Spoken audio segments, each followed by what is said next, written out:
and the guy who loses the land, the landowner, should be well compensated. My worry here now is, and I've seen it personally, the land this guy has got has come from generations.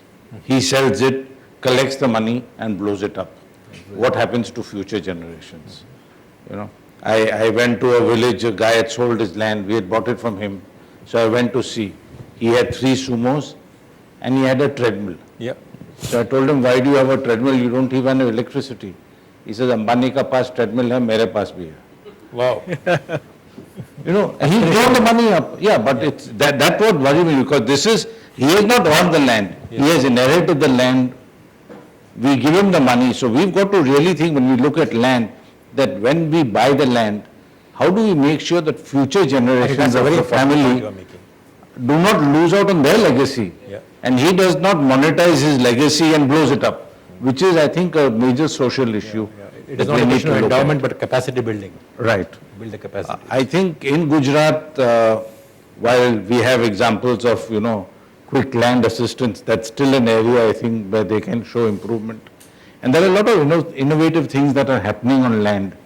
For instance, you know, if there are land parcels and you're making a road, so what one state has done is that all areas, all land parcels around it, they all lose proportionate area of land, not only the guy whose land the road is going through. Because of the infrastructure, the land appreciation is taking place. So today, if the land is going through, if the road is coming through my land, I lose it. But your land right next to mine gets the value appreciation. So there are a lot of best practices of land, digitizing of title deeds. There are a lot of these little things that are good practices across the states, which I think can be implemented in Gujarat, that will make the thing speedier. And then the professor's last point about taking the advantage of logistics and developing land around the ports, I think is certainly a focus area for Gujarat.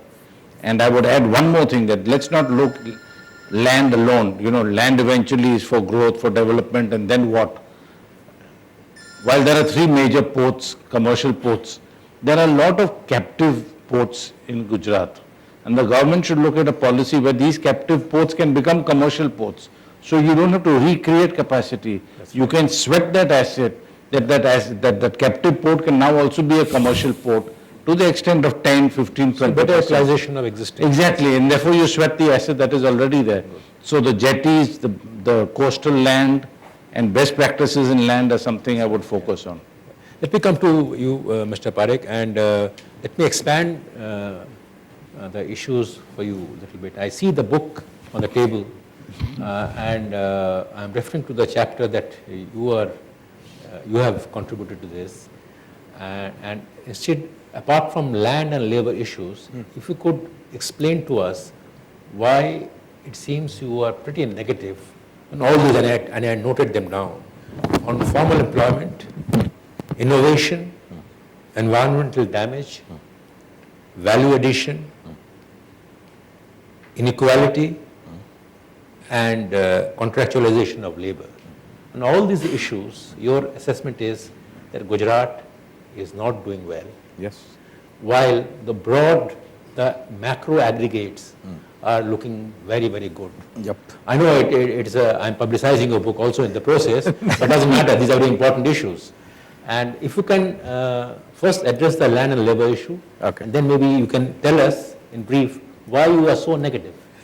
I think it's something to do with these labor laws. I think we all know that we've been wanting labor transformation, labor reforms. Vajpayee tried it when he was Prime Minister, then he put it on the shelf. All through the UPA agreement, nobody even touched the topic of labor reforms. Yeah. Now, it's not that the problem has gone away. So what did industry do? Industry reacted to the circumstances they were facing. They started contractualizing. So instead of hiring 20 people in the canteen, you're now a contractor and you outsource the canteen, you reduce. If you have 50 drivers, you outsource a guy, you have a contractor. Textile industry, even urban mills, for example, they have these people who come and take a piece rate cloth, give it to the workers, collect and give it back. Why did this happen? Lack of reforms at the center to appreciate the needs of industry. Industry reacted. So that is the point about casualization. Okay. The other point about the damage that migrant laborers actually can cause to Gujarat, My view is that evidence shows that migrant labor has been assimilated and ameliorated very well in the three major clusters we have. The immediate one we have is the shipbuilding entire cluster, which is run by Bihar. And I think there is absolutely no social tensions in the vicinity or in the working plant. And I think it's something to do with the welcoming nature of the Gujaratis, that if people are coming here to work, they don't necessarily look upon them as a threat. Similarly, if you look at the people who are polishing diamonds, which is a huge industry, again it is also from the north. And also if you look at how Gujarat has assimilated communities, for example Parsis, when they came into the state, and you know how beautifully they blended into the fabric of the state. So I don't see the worry that you have about large numbers of migrant people causing tensions to society, and therefore, you know, because these are huge people, these are not small numbers that I'm talking about. But why would you not worry? Sorry? Why would you not worry? I think there is an assimilative process. Things that people, migrant labor does in Gujarat are jobs that Gujaratis don't want to do. So it's peculiar to Gujarat. It's peculiar to Gujarat. So that is why they are in a cluster of their own. But when they start mixing, No, they are mixing. Every hotel in Gujarat, you will never find a Gujarati girl at the reception desk. The father of a Gujarati father of a girl does not like his daughter to stand at the reception desk and say welcome.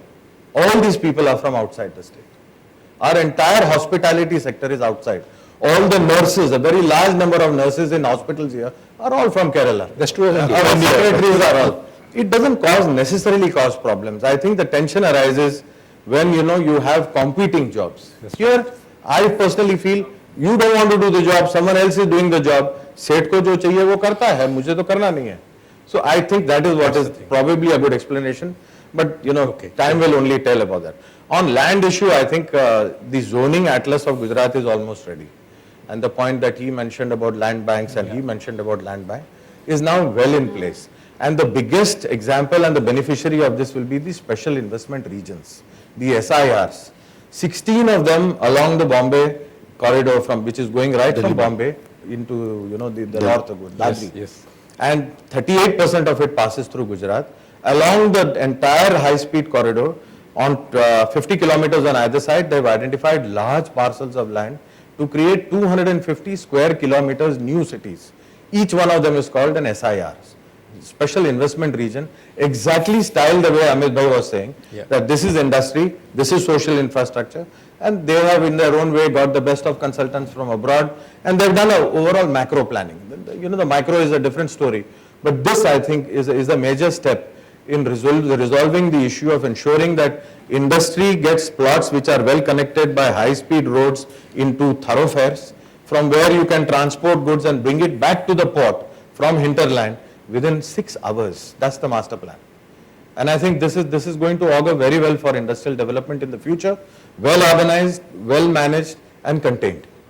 So why are you still so negative on all these issues? This book is a reflection of the last 20 years of development. Okay. This is a reflection on what policy changes are required. For example, on the area of jobs, because of the casualization of jobs. So you are saying that what has happened so far? Yes, and it requires a complete different new strategy of going about it.